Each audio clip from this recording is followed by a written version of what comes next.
Surah Ali Imran ayat 112 Allah Subhanahu wa taala menjelaskan, "Duribat alaihimu dhillatu aynama thuqifu."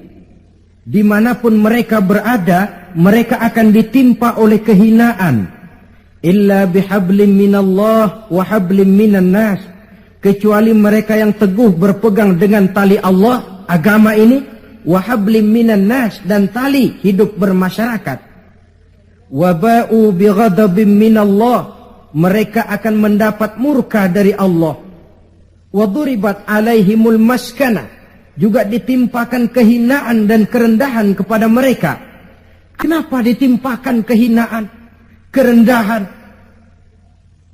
Lahir di tengah negara Katulistiwa, bagaikan jamrut mutiara, daerahnya subur makmur, hijau ranau, gemah ripah loh jenawi.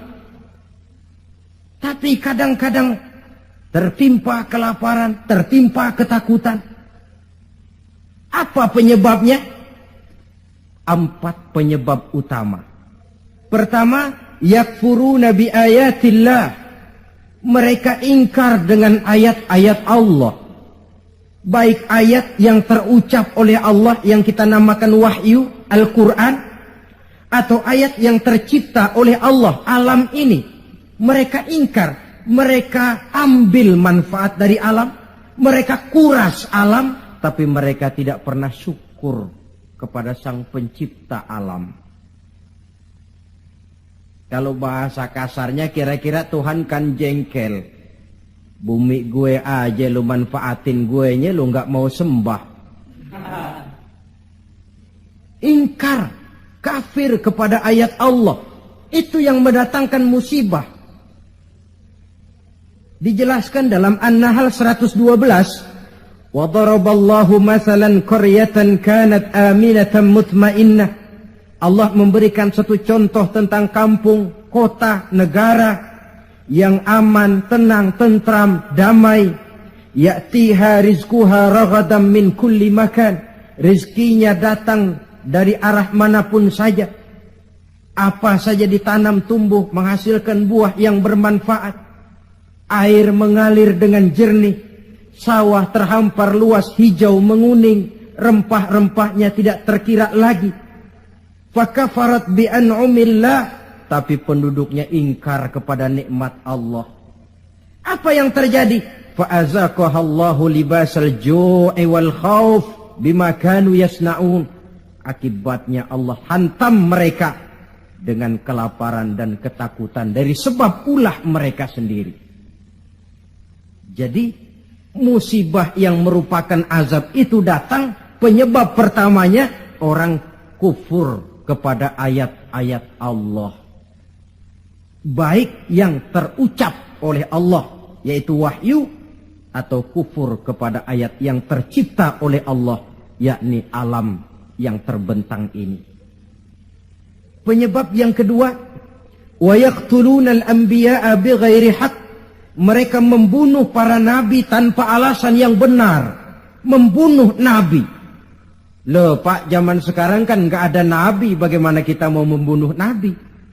Memang zaman kita tidak membunuh nabi secara fisik karena nabinya tidak ada. Tapi menginjak-injak ajarannya,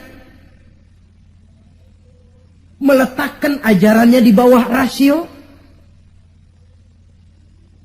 itu kan sudah membunuh nabi.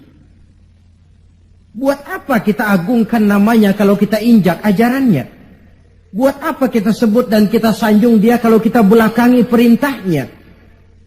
Membelakangi para nabi.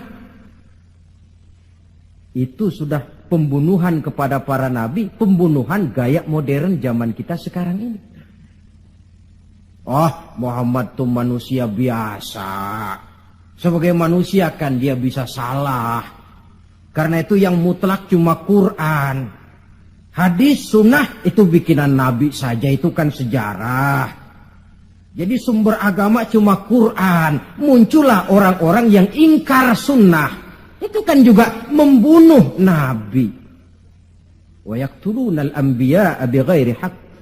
Sebab yang kedua.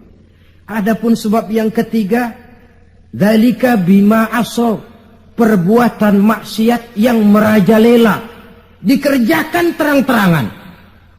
Agama memerintah amar ma'ruf nahi munkar kan? Tapi yang dia kerjakan amar munkar nahi ma'ruf. Tebulak. Apa? Terbalik. Amar munkar nahi ma'ruf. Yang munkar malah dianjurkan, yang ma'ruf yang baik-baik malah dicegah. Yang munkar dianjurkan, bahkan diberikan iming-iming akan mendapat hadiah sekian ratus juta, akan ini akan itu. Yang munkar diiming-iming, yang ma'ruf malah dihalang-halangi. Pengajian sulit, dakwah kadang-kadang mengalami posisi yang tidak diharapkan. Akibatnya ya prinsip yang terbalik, namanya amar munkar nahi ma'ruf. Yang munkar diperintah, yang ma'ruf malah dicegah. Akibatnya perbuatan munkar dikerjakan berterang-terangan. Malah belum lama ada orang yang mengusulkan supaya pemerintah membuka judi secara resmilah untuk menutup judi yang ngumpet-ngumpet ini. Kalau resmi nanti bisa dikontrol katanya. Inna lillahi wa inna ilaihi raji'un. Yang sudah diputuskan untuk dilarang, dianjurkan supaya dibuka lagi. Dibuka, ditutup saja, ditutup dan dilarang saja, yang ngumpet-ngumpet masih banyak. Apatah lagi kalau dibuka berterang-terangan. Judi kronis, mabuk jadi kebanggaan, perbuatan zina sudah cerita harian. Malah yang aneh bin ajaib kadang-kadang terjadi sedarah sendiri. Ada bapak melalap anak kandungnya. Ada anak kandung tidur sama ibunya. Kalau tidur biasa wajar, ini tidur-tidur. Allahu Akbar. Perbuatan maksiat yang merajalela mengundang azab. Yang keempat, penyebab yang keempat, wa kanu ya'tadun. Mereka benar-benar telah melampaui batas. Yang kaya melampaui batas, menumpuk kekayaannya. Beli gunung, beli laut, beli langit kalau bisa. Ya'tadun, perbuatan yang melampaui batas. Nah, yang kita khawatir, kalau musibah yang menimpa ini merupakan azab, tinggal kita introspeksi dan mawas diri saja. Saya mendapat kesulitan, musibah ini kira-kira ujian, teguran, atau azab. Kalau musibah menimpa orang kafir, azab. Kalau dia menimpa orang baik-baik, ujian. Kalau dia menimpa orang baik yang berbuat dosa, teguran. Jadi jangan kita sholat saja tidak pernah, puasa tidak pernah, dapat musibah lalu bilang saya lagi diuji oleh Tuhan. Bukan diuji, itu lagi dikasih perskot. Panjer nih, perskot azab, kontannya di akhirat nanti. Saudara-saudara kaum muslimin yang berbahagia. Sebagai uraian penutup, apa kunci menghadapi musibah-musibah ini? Dilihat dari segi agama. Saya kemukakan sebuah hadis qudsi yang diriwayatkan oleh Imam Baihaqi dari Anas. Saya kutip dari kitab Mukhtarul Ahadits An-Nabawiyah. Allah Subhanahu wa taala berfirman dalam hadis qudsi ini, "Inni la ahammu bi ahlil ardi azaban." Kadang-kadang kata Allah, aku ingin mengirimkan azab kepada penduduk bumi ini. Jadi kalau logika kita, kalau melihat tingkah pola manusia ini aku gregetan kata Allah. Pengen aku tumpahkan saja azab kepada mereka, sudah biar habis semua. Inni la ahammu bi ahlil ardi azaban. Kadang aku ingin menghantam mereka dengan azab. Falamma nazartu ila ummari buyuti. Tapi kalau aku melihat, kata Allah, orang-orang yang memakmurkan rumahku. Siapa orang yang memakmurkan rumah Allah itu? Orang yang rajin memakmurkan masjid. Kalau aku lihat itu, kata Allah, wal mutahabbina fi, dan orang yang saling cinta mencintai karena aku, kata Allah. Wal mustaghfirina bil ashar, orang-orang yang melakukan istighfar mohon ampun kepada Allah baik pada waktu pagi maupun petang. Surifat saraftu azabi anhum, aku angkat azabku dari mereka. Jadi rupanya ini yang meredam murka Allah itu. Allah sih maunya numpahkan azab, tapi begitu Allah melihat orang yang tekun memakmurkan masjid, rajin sujud, menghidupkan dakwah di masjid, orang yang saling kasih mengasihi karena Allah, orang yang mohon ampun di waktu pagi dan petang, azab itu, keinginan menyampaikan azab, aku tarik kembali, kata Allah. Jadi apa obat pertama? Makmurkan masjid. Jangan sebaliknya. Kalau orang sudah lebih penuh ke gedung bioskop daripada ke masjid, kalau orang sudah lebih menyukai hidup berfoya-foya ketimbang membantu fakir miskin, yatim piatu, dan orang-orang tidak mampu.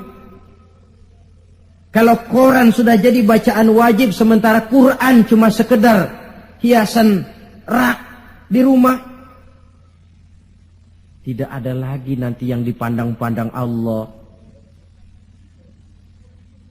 Wal mutahabbina fi, orang yang cinta mencintai karena Allah. Wal mustaghfirina bil ashar, orang yang memohon ampun pada waktu siang dan malam, sore dan pagi. Ini yang meredam murka Allah. Jadi di antara yang harus kita lakukan di dalam memohon kepada Allah agar bencana musibah ini berkurang, apa jalannya? Salah satu di antaranya, pertama memakmurkan masjid. Yang kedua, kalau ngambil istilah yang lagi ngepop, memasyarakatkan istighfar dan mengistighfarkan masyarakat. Jangan cuma olahraga saja di masyarakat. Istighfar. Satu contoh pengalaman. Beberapa waktu yang lalu kan Gunung Galunggung meletus toh.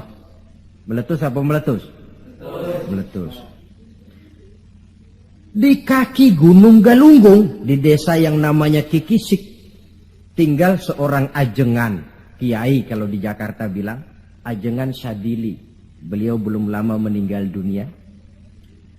Orang lain pindah, beliau tenang saja di situ. Pesantren, masjid, komplek perumahan.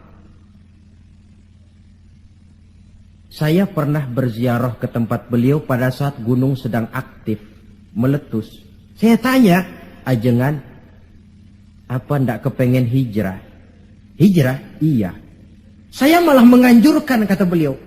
Tapi hijrah yang saya anjurkan itu pindah dari maksiat kepada taat. Pindah dari jauh kepada Allah menjadi dekat dengannya.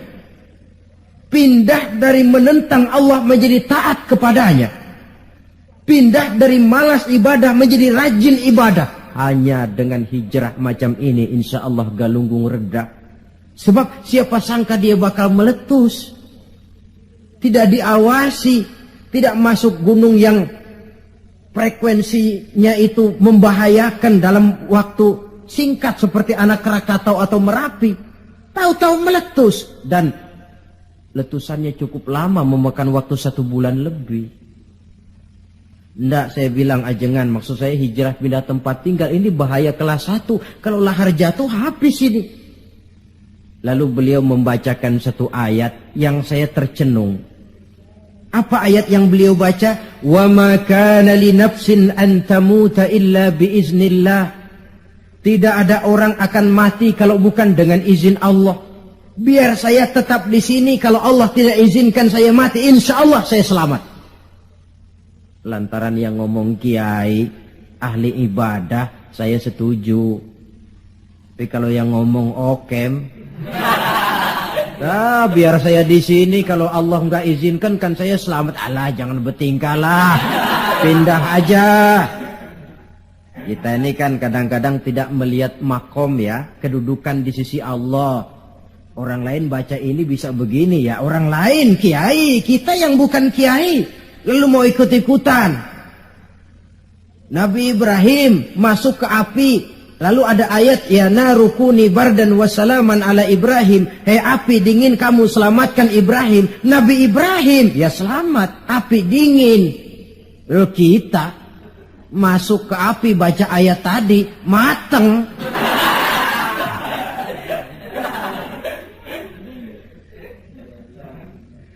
Dan memang lahar yang jatuh itu menyingkir. Rumah Pak Kiai itu dilewati saja oleh lahar, tidak masuk ke dalamnya. Ya Allah, saya teringat hadis qudsi ini. Orang yang tekun memakmurkan masjid, orang yang kasih mengasihi karena Allah, orang yang beristighfar di waktu pagi dan petang, dikala siang dan malam, di tengah maksiat melanda kehidupan, dikala orang lupa diri dan lupa daratan, hancur di meja judi, hanyut dalam botol-botol minuman keras, terlena di tempat-tempat pelacuran, dinina bobokkan oleh korupsi dan penyalahgunaan jabatan dan wewenang, dan segala macam perbuatan-perbuatan yang melampaui batas. Mereka yang tekun memakmurkan masjid, kasih mengasihi karena Allah, melaksanakan istighfar, mereka ini yang meredam murka Allah. Disadari atau tidak, kita hutang jasa kepada mereka ini. Kalau tidak lantaran mereka, habis sudah digulung bumi ini. Ini menurut janji Allah dalam hadis qudsi. Karena analisa yang kita pegang ini analisa agama. Saya tidak melihatnya dari analisa sosial, politik, kebudayaan, ekonomi. Tidak, memang di luar kemampuan saya. Disiplin agama mengajarkan kita begitu. Dengan kata lain, seharusnya kalau ada orang memakmurkan masjid, itu yang kita bantu. Kasih mengasihi karena Allah, itu yang kita dorong. Orang yang melaksanakan istighfar, itu yang kita dekati. Alhamdulillah ya, masih ada yang istighfar. Alhamdulillah ya, masih ada yang memakmurkan masjid. Jangan, alah orang gaek lah, orang tua kertu kerjanya cuma megang-megang tasbih saja. Apa sih bisanya? Cuma istighfar saja. Istighfar ini yang meredam murka Allah. Alah, kerjanya main di masjid mulu, taklim khutbah. Apa itu? Ini yang meredam murkanya Allah. Bahkan dalam hadis lain, laula suyukhun rukka wa bahaimun rutta. Kalau tidak karena orang tua yang rajin sujud, kalau tidak karena binatang melata yang mencari makan, kalau tidak karena bayi yang menyusui, la sabba alaihim azaban sabba, akan aku timpakan azab kepada mereka sehebat-hebatnya.